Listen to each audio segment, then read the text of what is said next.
I'm Graeme Speak, the founder of BankVault Cybersecurity. In 2021, Passwordless Authentication became the highest funded sector in cybersecurity, and the analysts predicting 90% adoption as the industry grows from $45 billion in 2021 to $456 billion by 2030. We've pioneered this space since 2015. We have 6 patents filed worldwide, 5 products in market, and we've just released MasterKey, which allows any website to go passwordless overnight. And that is about 10 to 100 times faster than other solutions. Across industry, passwordless means costly, clumsy setup for users. But in contrast, MasterKey is invisible and seamless for users. And this beautiful user experience is created by very simple, clever tech. I'd like to give you an experience of this, and I wanted to set a little bit of context, first of all, as to exactly the problem we're solving.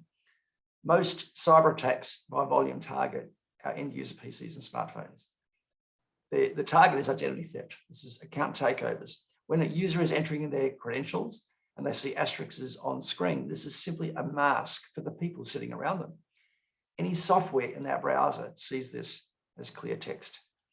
What that means is if you're using a password manager, when it loads your encrypted credentials into that web form, they're no longer encrypted. It is now clear text, exposed instantly to any man in the browser.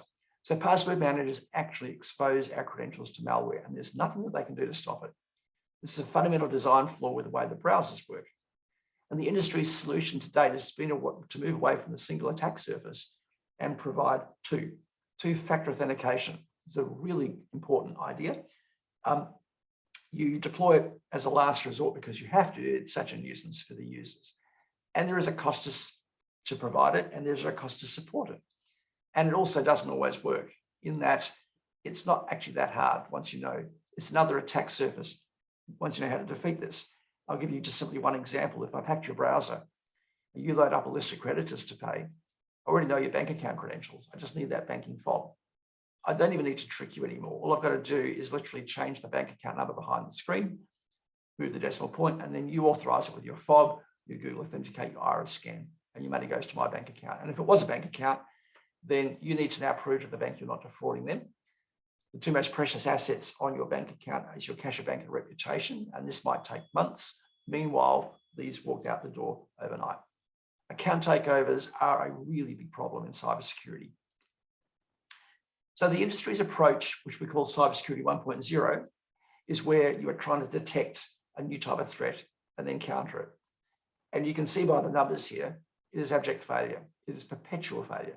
It is not keeping pace. One analyst predicting the global cost of cybercrime in 2021 will be $6 trillion. And these are astronomical numbers. There is a new generation, which we call Cybersecurity 2.0, where security is baked in at the foundations, and leading this today is passwordless authentication. For a business, this is a no-brainer. Your customers are simply going to get frictionless access, and that increases engagement. If you can provide better security, that builds trust. So this is actually a win-win for the users, and that is actually now a competitive advantage and a business driver. What the analysts predict in the next couple of years, this is going to be wholesale adopted across industry, then users are simply going to expect this. And if you don't provide it, then you risk losing your customers to another competitor that does. There is a lot of solutions on the market. These are all solid and good, but they all suffer from the same issue, which is this is a major implementation project. That is a roadblock. You've got to probably change the way that you're identifying users online. This means a data migration project. You need to deploy client software to the users. You need to go through the change management project to educate them and step through this process. And the scarcest resource you have is the A team that must get this right, or your business is offline. We've solved all these problems. So MasterKey at its core is really a protocol, and it's invisible to the users. We're harnessing the user's mobile phone's browser. So there's nothing to install or configure. This is deployed from the very front face of the organization's web server. We are not an identity and access management system. We are the interface to it. There are 3 component technologies. One is an encrypted invisible keyboard, which can capture existing credentials or create credentials for a new user in a way that they never see. We then retrieve these credentials to create the passwordless experience. And this is multi-factor authentication, but done in one step that's invisible to the user. So the user experience, if you're coming to a website with your mobile phone, you go to the login page, it will recognize you and simply try to log in. If you're on a workstation, we want to transfer this back to your mobile phone. So we're going to present a QR code. And if you scan that QR code with your phone's camera, it'll transfer it back onto your mobile phone's browser, authenticate you, and your workstation logs in. There is nothing installed on any device, and there was no user setup. So I want to give you an experience of both of these now, which I'll do on screen, and you can actually try online with the links that we provide. And I want to just build up a thought experiment here, just as an example. So we've been talking to a university, and the guys have been thinking about it, they've been playing with it, they like it, they've discovered that there is no security risk, and I'll explain why later, and there is no technology risk. I'll explain that too. So 4:30 on a Friday afternoon, they realize they can deploy this. They integrate 20 lines of code to integrate this API, and they publish it. Now, if you're on a workstation, you'll see a QR code. If you're on a mobile phone or a tablet, you see nothing different. Let's go and talk about the QR code. So everybody comes into university on Monday. If you're under pressure, you've got your routine, there's a QR code on the screen, and you're going to ignore it. Tuesday comes along, again, you've got pressure, you've got assignments. It's not until maybe Wednesday or Thursday that you've got a little time up your sleeve. There's a QR code been on the screen all week, and you trust your institution. And there are 3 words: scan to log in. So if I'm going to do this now on my mobile phone, but anybody else can do this. And this is a dynamic QR code. So when you see this video, it won't be working. It's used once. I'm going to scan this with my phone camera. And all that happens is it transfers this back onto my mobile phone's browser. I get a username, password, login screen on here. I enter my credentials through here.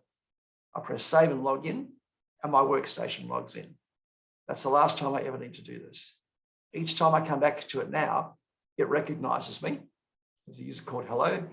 I'm going to press the button. My screen fills with asterisks and logs in. What have I got here? This application is simply showing what it captured at the back end. As a demonstration, I've got my username, hello, I've got my password, world, and I've also got the device signature of the mobile phone. Two-factor authentication is something that you have, your mobile phone, and something that you know, your credentials. We captured that in a way that was invisible to the user, and now they never need to remember or enter those credentials again. So what does this look like on a mobile? Let's just mock this up here right now. So pretend this is a mobile, there's my logout. I'm going to press logout. It's going to take me back to the login page. And the first thing it does is it recognizes me. It wants to log in as a user called hello. I say, okay, and it logs me in. If I press logout again, it recognizes me straight away, wants to log me back in again. This is it. This is so simple. Let's carry on. So what we're creating is this triangulation. We've got the user's credentials, we've got their device, and people say sometimes, well, what happens if someone steals my phone? Well, the security of mobile phones is really strong, which is why the FBI couldn't crack into the San Bernardino terrorist's phone.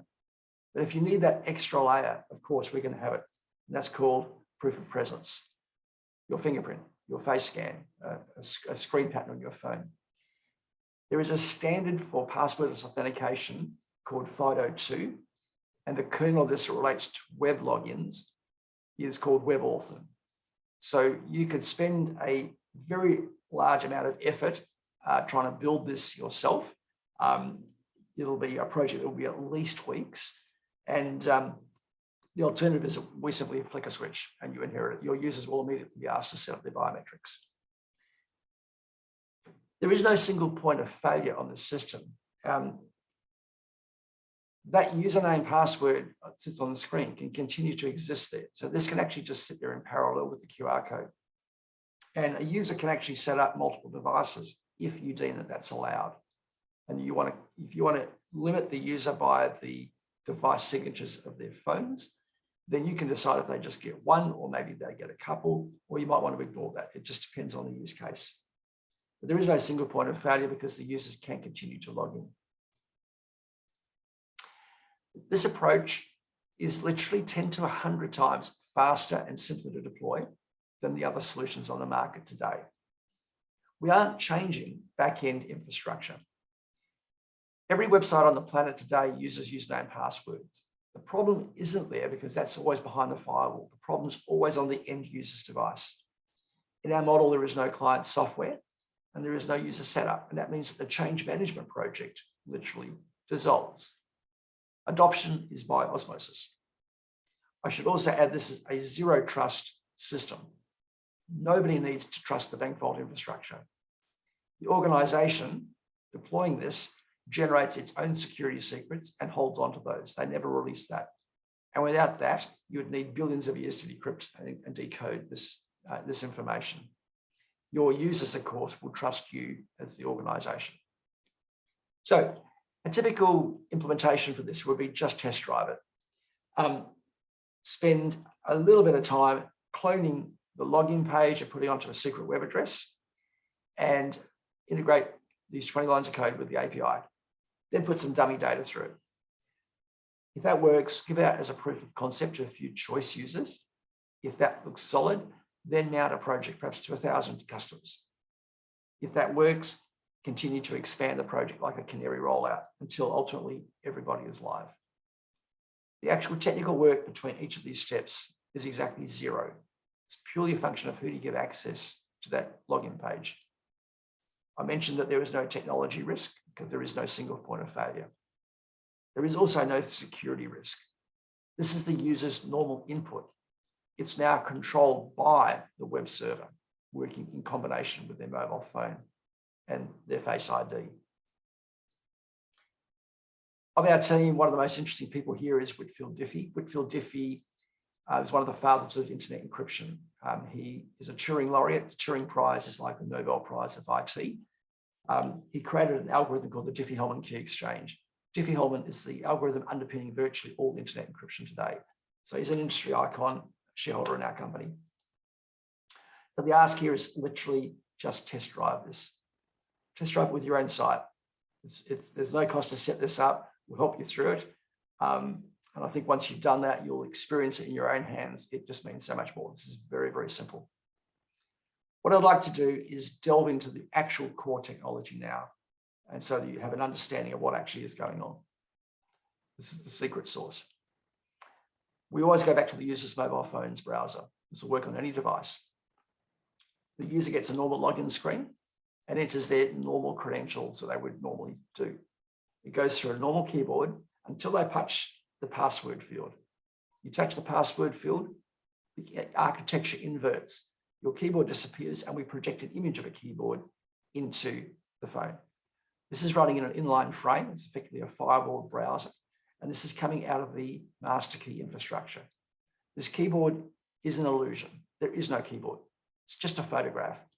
And this could be pictures of animals. It could be Chinese characters, anything at all. What we're actually doing is setting up encoded cells on the screen. You press the cell that sits above the letter A. We're never going to generate the letter A. We're going to generate maybe 48 characters. And the only place in the universe that can interpret this is the web server, which set up that secret a moment earlier. It becomes a character inside the web server, and the web server only echoes back an asterisk on screen. It's purely cosmetic to give the user the feeling of interaction. We also pass through a unique device signature of that mobile phone. So we have the two-factor authentication. So this is the first level. Let me build on this now and show you how the system actually works. There's two endpoints. One is the web server and the user's mobile phone. The QR code on the workstation is there purely to scan so it transfers it back onto the mobile phone. And between the mobile phone and web server, we have effectively two staging systems. This is the protocol that's done swapping over time. Right, when a device connects to a web server, the first thing that it will always send out a login page. But now what we're doing is we're going to generate a security secret. The security secret has a private part and a public part. The public part goes across to the mobile phone, and that is enough to encode the screen. But we do more. The mobile phone now generates its own unique security secrets too. It keeps part of it private and part of it public. The algorithm uses these secrets together to encode the screen. So when you press the cell above the letter A, we generate 48 characters and we go to store it. Before we store it, we encrypt it. With current technology, you would need 1 billion years to decrypt what's there. And if you succeeded, you'd be left with contextless, meaningless encoded data. You've got nothing. When you're ready to retrieve it, we transfer it from here into another server called an API server that's talking directly to the web server. The web server generates a new security secret, hands it to the API server, which receives one of the original security secrets from the mobile phone, can start the decrypting process, but then further encodes it with a new secret, and then ultimately hands it back into the web server, which has the original security secret for this session. It decodes it, turns it into characters, and authenticates the user. This happens in milliseconds. On top of this, we can then layer the user's proof of presence, their biometrics, a screen pattern on the phone, or some other device. This whole system can scale massively. The data store, we're storing literally hundreds of characters per record. Most of this can run in RAM. The number of devices that can connect to a virtual machine, we can push the file handlers up to about 32,000. So 32,000 mobile phones connecting in parallel, and they're going to be there for a few milliseconds. And we can set up this high availability cluster of these and actually spread these around the planet. So this will scale easily to tens of millions and hundreds of millions of users. What we're applying here to authentication today could also be applied to transaction authorization in the payments industry, cryptocurrency industry, etc. And there is another variation on this. There's a number of implementation choices we have, but one of the really interesting ones is what we call instant onboarding. This is where the user will never see their credentials and never sees a keyboard. The user comes in to the website. The website effectively creates the secrets behind the system, creates their user account. The user can then populate their user account with information. Whenever they come back, the system automatically logs them in straight away. And this is being used in healthcare to identify patients with hospital management systems, also onboarding financial services customers, with KYC, anti-money laundering requirements as well. So very, very interesting. So that's it. The ask is really just do a test drive. It's a cosmetic change. There's no implication to your real system. Just test it out. If it makes sense, then you can expand it. If you don't feel comfortable do that, chat with one of our team. This is very, very simple to do over a Zoom call, and you can experience it in your own hands. I look forward to speaking with you.